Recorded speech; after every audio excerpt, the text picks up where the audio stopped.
Hello there, welcome to episode 60 of Never Mind the Bullens, your bite-sized Everton podcast and vodcast. My name is Mike Peters.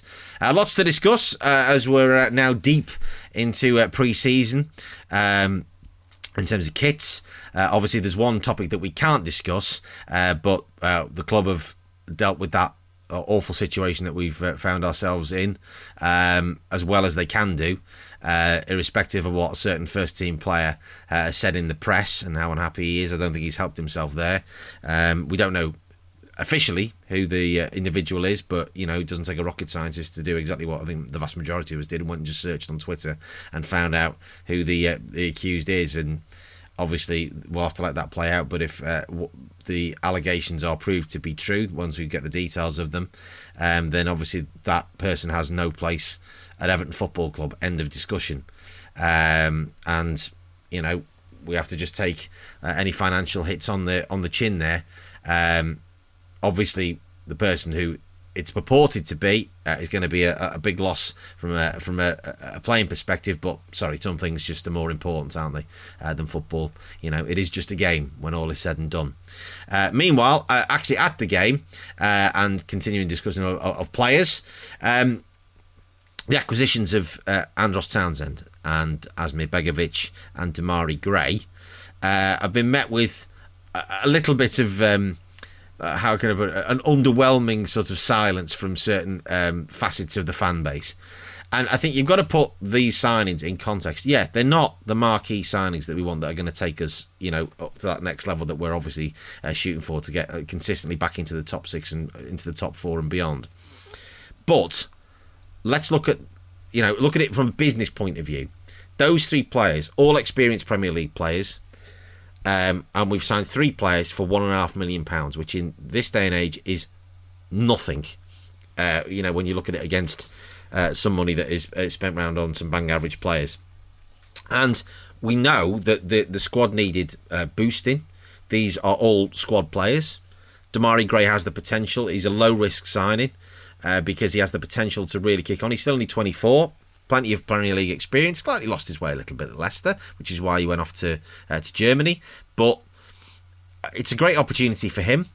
It's potentially a really good signing for us. I think it's a win-win. I don't think there's any way we can lose money on him. So why wouldn't you take that calculated gamble when you look at some of the huge financial gambles that we've taken over the last 4 or 5 years since Farham Shiri came in? And look at how badly some of the money has been spent. Would you rather spend £1.5 million on two experienced Premier League players, both of whom had pace and width and an attacking threat, which we've cried out for last season, and an experienced second choice goalkeeper, a really good quality goalkeeper, somebody that I think we would have no worries about having in if Jordan Pickford got injured for any period of time, 10, 12 games, whatever, heaven forbid that does happen. But Asmir Begovic is an excellent goalkeeper. And Everton perennially, go back 15 years, we've always struggled with having a decent number 2 goalkeeper. Look at some of the fairly poor keepers that we've had, that you're just thinking, I've got no confidence in you at all. You can pick your own. You could easily pick 6 or 7, but I'll let you do that because I don't want to sit here and besmirch people. But I think ultimately, £1.5 million for Asmir Begovic, Damari Gray, and Andros Townsend. They collectively probably will be on about as much money, or only slightly more, than Bernard was on his own. And you haven't spent 34 million quid on them like you did on Alex Iwobi. To me, it's an absolute, it's good business, and it gives us 3 extra bodies in the squad. And Damari Gray could turn out to be a very, very good signing, a really, really good acquisition. Clearly a talented player. I'm sure he's got sort of pretensions of trying to get himself international honours at some point, which if he manages to do that while he's wearing the blue of Everton, then that's great for us. Or the white, for that matter. New third kit out this week, veiled, and I really like it. I know some people have been a bit, but I know it does look a bit like a Leeds kit. I will say that, but I really quite like the kit. I take the point that people say it looks like I got a tyre track down the middle. Yeah, okay, I'll have that. Looks like somebody's run over it. But I quite like it as a third kit. I think we've got a strong set of kits. I'm not a massive fan of the away kit, but it's a nod to our heritage. So I don't know. I'm tempted to invest and make a trip to Everton 1. to go and get that shirt at some point. Also, obviously, the big news from a club sort of the infrastructure point of view is the fact that we've officially taken ownership of Bramley Moor, and work has kind of started.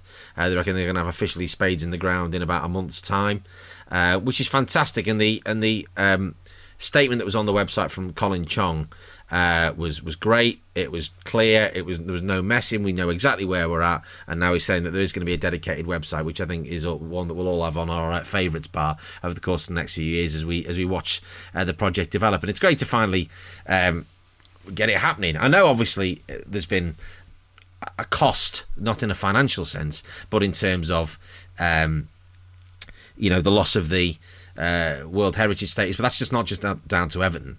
That is partly down to other buildings that have been built along the waterfront. And I think anybody that's been in the city, when these guys are making these decisions, it's a meeting in China or wherever it was that this decision was made, you have to look at actually what's best for the city. And there's a no-brainer that Bramley Moor is going to be a huge investment puller for the city. So, hey, UNESCO World Heritage status is all lovely and fine, but there are bigger things. And does it mean that Liverpool's any less of a city because it doesn't have that? No. So, hey ho, just that's what they want to do. That's what they want to do. On the pitch, obviously, been relatively successful in the Florida Cup against Millonarios and against the Pumas. Obviously, it wasn't quite what we were expecting. Obviously, no Arsenal and all the rest of it. But hey, we've just had to crack on, and you can only beat what's put in front of you. And pre-season games are always about systems and trying to look at the way we're going to play and all the rest of it. And definitely more so this year, obviously with a new manager coming in. Great to see some of the young lads getting minutes. Great to see James Rodriguez getting time as well, even though obviously he's been made available for transfer if rumours are to be believed. I'm hoping, fingers crossed, that he will make some sort of appearance in the friendly at Old Trafford next Saturday, because I'm going, and we haven't actually seen him in the flesh in a blue shirt, because I don't think, and somebody might well correct me on this, but I don't think he played in any of the games where we had fans at Goodison last season, the Chelsea, the Arsenal or the Wolves game, because he was fatigued for the Wolves game. I think he was injured for Chelsea and Arsenal. So, it's almost like it's this kind of mystical thing. He's like, has he actually played for Everton or not? And hopefully we'll finally actually get to see him in a blue shirt before potentially he's sold. I hope he isn't, because I think he can be a great asset to us. But whether he's the type of player that Rafa Benitez wants or thinks that he can fit into the system remains to be seen. Obviously, yeah, we do need to get a couple more, big signings in, but just let the club get on with it. Obviously, transfer plans that were put in place at the end of the last season went out the window when Carlo went out the door. So therefore, it's been a bit of a rejig, and players that are going to fit into the way that obviously Rafa Benitez wants to play. Andros Townsend is one of them. Obviously, he knows him from his time at Newcastle. And he liked the way he played and liked what he brought to the team, and I'm sure he'll do the same for us. Great to see Moise Keane getting a goal against the Pumas, because hopefully he can be a real asset to us. I really do want us to keep him and certainly give him another season. I know he might want out, but if he's playing well for us, that's to get himself in the shop window for other teams, as has been said. Then that ultimately that's good for us. We can only benefit from that. Great to see some of the young lads getting games as well, like Nathan Broadhead looking very sharp, giving a real attacking intent. Hopefully he'll be given more opportunities as we get into the season. And let's not forget, we are only 2 weeks away from the start of the season. How exciting.